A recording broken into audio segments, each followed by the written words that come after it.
keadaannya karena udah berapa kali mencoba mencari pekerjaan sulit. Ini dia nih, lagi di kampung. Wati? Ya, diputar Pak. Ada yang mau disampaikan, Wati?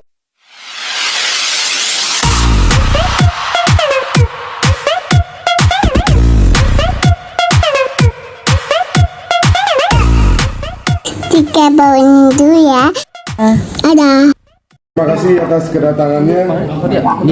Di kesempatan ini kami selaku kuasa hukum dari Mbak Wati ingin menyampaikan somasi terbuka terkait apa yang dilakukan oleh saudari Natalie Holzer yang secara jelas di dalam akun pribadinya media sosial di sini jelas bahwa di sini ada himbauan yang konotasinya negatif terhadap klien kami.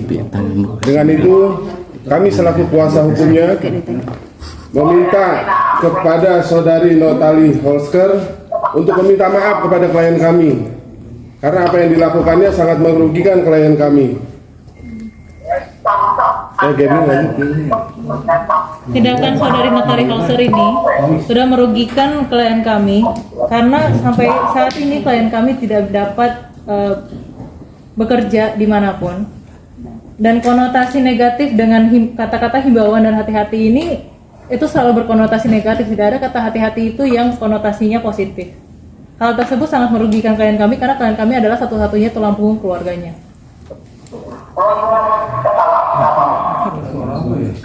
Situasinya saat ini klien kami pulang ke kampung karena sulit mencari pekerjaan. Jadi dia sambil mengistirahatkan keadaannya karena udah berapa kali mencoba mencari pekerjaan sulit. Ini dia nih, lagi di kampung. Wati? Ya, diputar Pak. Ada yang mau disampaikan, Wati?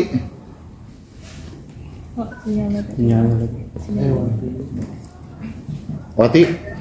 Ada yang mau disampaikan, Wati?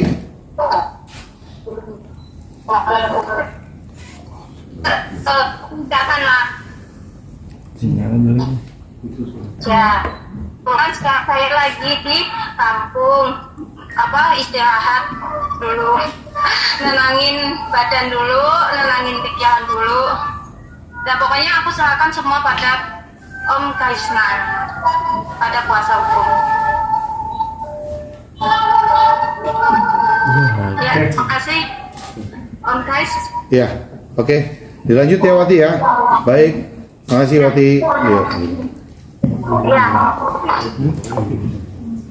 Bang, dengan adanya ini secara psikis, khawatir mungkin ada yang terganggu atau gimana? Sangat. Yang tadi sudah disampaikan oleh Gabriel bahwa dia kan sebagai tulang punggung keluarga sampai saat ini sulit mencari pekerjaan untuk dia. Jadi kita masih membuka ruang dialog untuk melakukan klarifikasi dari Natalie kepada klien kami dan meminta maaf kepada klien kami.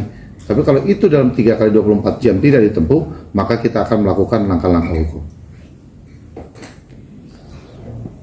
Mungkin Bang bisa diceritakan awal mulanya kenapa sewaktu mau berbicara seperti itu yang pada akhirnya viral dan Natalie merasa bahwa membuka aib dia dijelekkan namanya.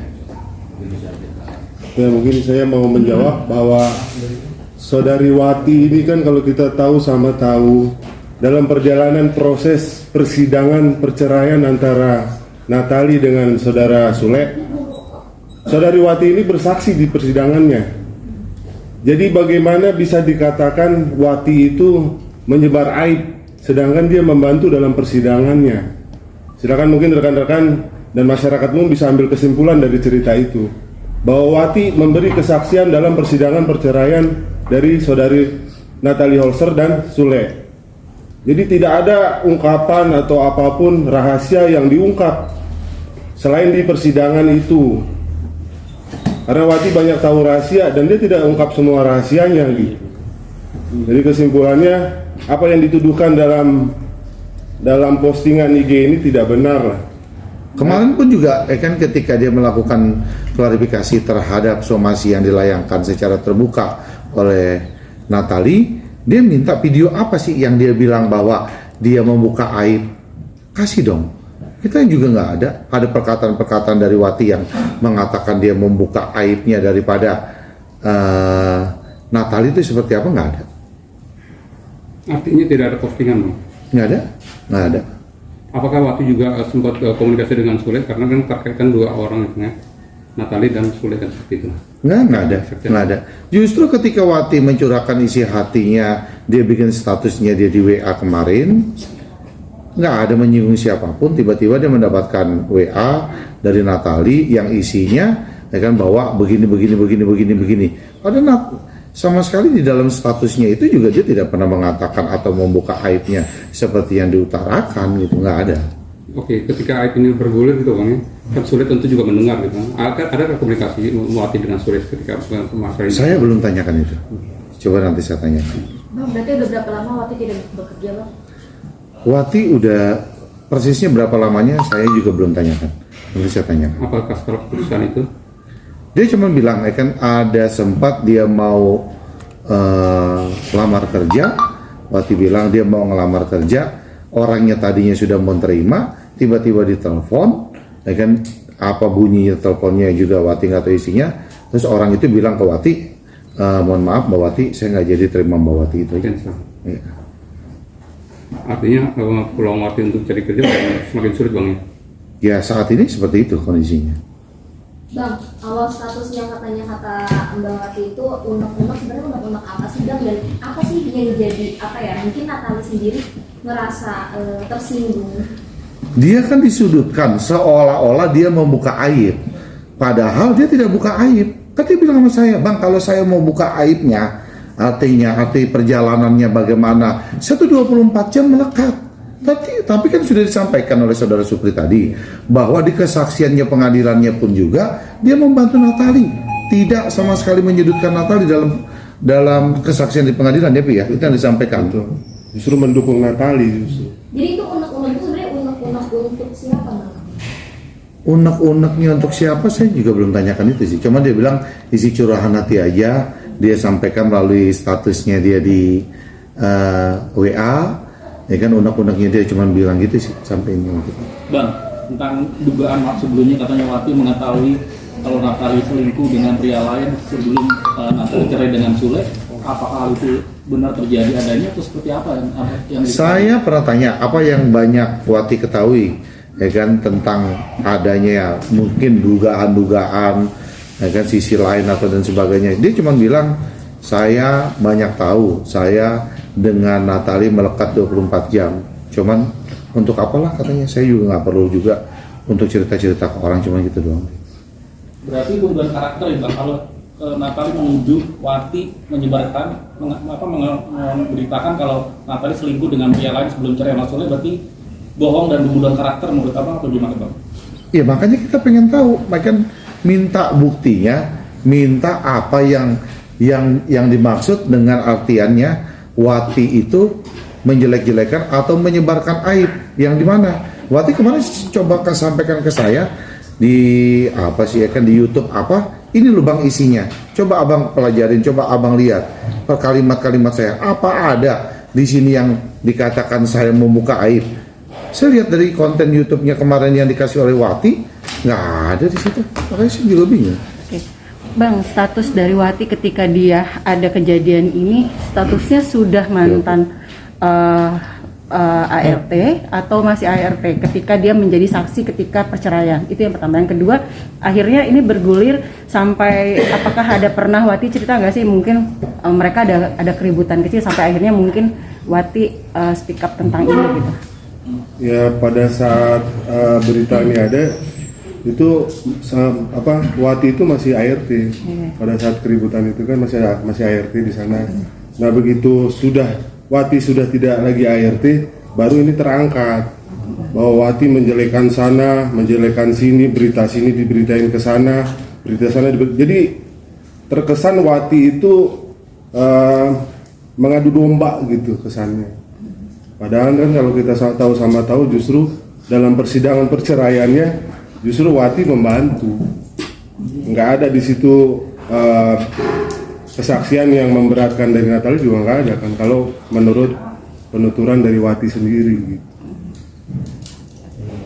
apa Wati cerita juga kalau mungkin pada saat itu Sulit sempat memergoki ada sesuatu hal yang mungkin willnya pria idaman lainnya atau willnya dari Natali.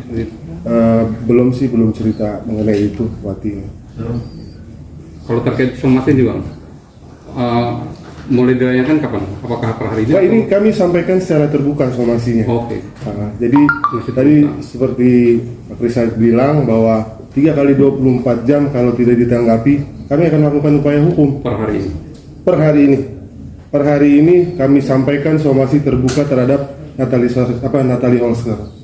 3 kali 24 jam ya kita ketemu di sana aja nanti. Polda? Ya, silakan jelaskan di sana aja. Siapa-siapa Nah, aja. tapi semasa somasi selama 3 kali 24 jam masih ada waktu untuk menyelesaikan secara keluargaan. Ya, kami masih terbuka untuk itu. Kami juga mau ini bisa tercapai inilah perdamaian lah. Karena kalau kita lihat dari ininya, kalau ini sih secara hukum ini memenuhi unsurnya. Mungkin rekan saya Gabriel bisa jelaskan. Kalau dari tindakannya saudari Natali Holster ini, memang pasal-pasal yang memenuhi itu ada banyak ya.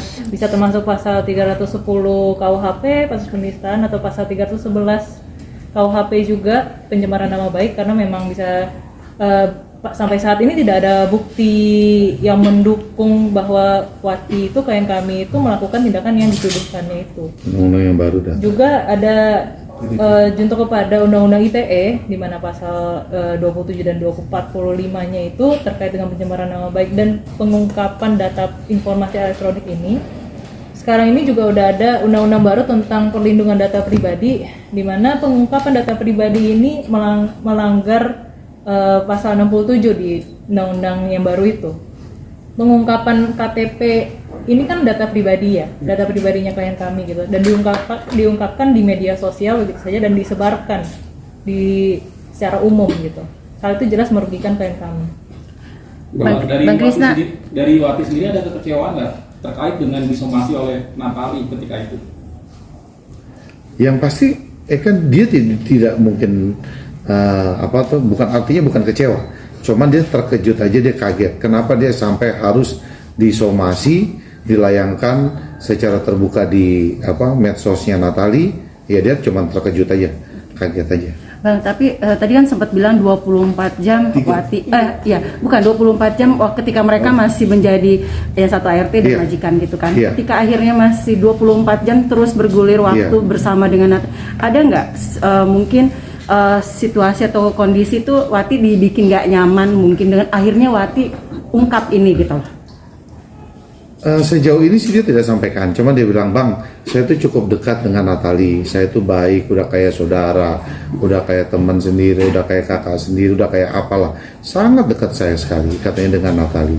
Saya juga bingung kenapa saya kok tiba-tiba seperti ini dituduhkannya gitu loh, seperti ini dituduhkannya, saya nggak pernah bikin apa-apa, itu aja disampaikan. Bisa dibilang berarti Wati itu juga karena ada yang disimpan nggak sih Bang, dalam arti tidak terbuka, mungkin ada rasa takut sementara ini masih belum sih ya, masih belum, mungkin bisa juga dia masih ada simpan apa yang masih belum waktunya diomongin, belum waktunya disampaikan, mungkin bisa saja. Tapi sejauh ini saya bertemu dengan Wati belum ada yang disampaikan. Boleh tahu Bang, berapa lama Wati bekerja di situ Bang? Saya juga belum tahu. Sekitar 2 tahun. Sekitar 2 tahun ya. Sekitar 2 tahun ada. Sekitar berapa gitu? Dari 2020 ya, Mas? Persisnya. Sekitar 2 tahun. Sebelum somasi ini bergulir Bang, apa sempat coba untuk kekeluargaan, artinya dengan Natali untuk ketemu atau gimana? Abang mediasi antara Wati dengan Natali?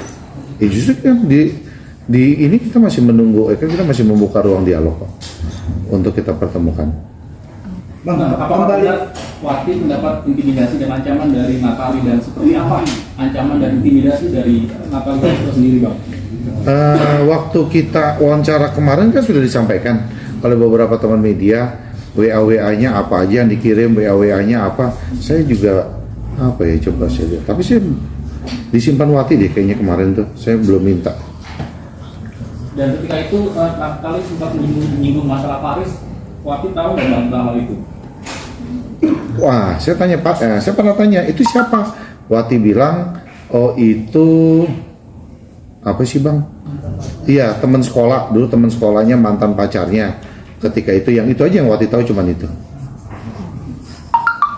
Berarti ada dugaan Paris selingkuh dengan Natali bang ya? Nggak tahu juga, saya nggak tanya itu. Bang, tadi menyangkut yang abang bilang ketika si Wati sudah mau masuk kerja, tiba-tiba ada telepon, akhirnya tidak diterima kerjanya. Apakah itu salah satu intimidasi? Bisa jadi bang. Maksudnya ya memotong rezeki dia lah. Ya, oke. Ya kalau itu sih sudah pasti bahwa efek dari apa yang dilakukan oleh saudari Natali ini, Wati ini susah cari kerja sekarang. Karena yayasan-yayasan sudah merekod ini juga. Yayasan, terus ini kan juga dilihat disebarluaskan melalui medsos. Banyak orang tahu, dengan begitu kesempatan Wati untuk kembali bekerja semakin tipis sekarang.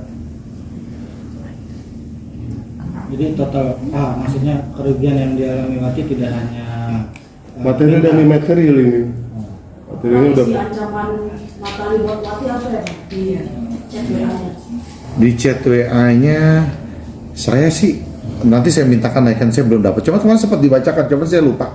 Ada beberapa kalimat sih yang ya intinya seperti itu. Saya kalau nggak salah minggu kemarin deh udah pernah di itu kan sama Wati. Banyak nggak Mbak ancaman itu, kata-kata mungkin ada kasar atau yang nggak sopan atau gimana Bang? Lumayan banyak itu. Bang, kalau misalnya Wati tidak terbukti bersalah, apakah Wati bisa kembali bekerja atau memang tetap seperti di sini sekarang? Kan tujuan klien kami melakukan ini itu kan memang tujuannya ya supaya klien kami bisa kembali bekerja, klien kami bisa kembali mendapatkan nafkah untuk keluarganya. Memang itu adalah tujuan utama dari klien kami. Klien kami tidak ada niatan atau keinginan menjatuhkan orang lain. Posisinya klien kami saat ini adalah mendapat somasi terbuka dari saudari Natali Holzer, tapi somasi terbuka itu tidak dilayangkan dengan bukti-bukti yang cukup. Kita pun ini adalah bentuk klien kami untuk melindungi dirinya dan untuk mencoba membenarkan namanya lah ya, supaya dapat kembali bekerja. Itulah tujuan dan keinginan utama dari klien kami itu. Memang tidak ada tujuan atau niatan untuk menjatuhkan orang lain ya. Tujuannya memang hanya untuk dapat kembali bekerja. Bang, mungkin ada kemungkinan nggak Bang, langkah yang diambil Natal ini adalah bentuk pencegahan dari Saudara Wati untuk tidak bersuara lebih jauh lagi, berlangsung membungkam itu. Ya kalau kita lihat peristiwa dari satu ke satunya, ya sepertinya sih begitu. Jangan sampai Wati ini mengungkap semua yang tidak diungkap. Tadi saya bilang bahwa dia kan ikut pernah membantu dalam pengadilan, dia pernah melekat 24 jam, otomatis Wati ini banyak tahu lah mengenai Natali. Artinya Natali ini mencoba mencegah gitu? Ya, mencegah itu sebenarnya. Bahwa dia jangan sampai ungkap semua apa yang dia ketahui lah gitu. Upaya tutup mulut. Ya, kurang lebih begitu. Bang, ada kemungkinan nggak kuasa hukum Wati akan bertemu kuasa hukum Natali untuk menyelesaikan yang mediasi seperti itu? Nggak menutup kemungkinan. Ya kan oke-oke aja buat kita. Oke, makanya kan kita bilang kita masih membuka ruang dialog untuk dilakukan mediasi. Oke. Ya. Mungkin ada pesan terakhirnya Pak. Mungkin nggak? Sampaikan pesan terakhir. Nggak apa-apa. Udah nggak boleh.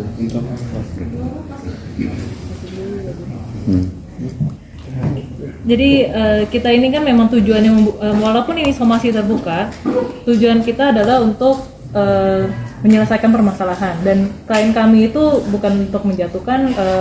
Kalau bisa diselesaikan damai juga silakan saja. Makanya kita membuka waktu ruang dialog berdiskusi 3-24 jam sebelum kita mengambil langkah hukum ini. Sekian. Oke. Terima kasih Bang. Kalau foto dulu Bang.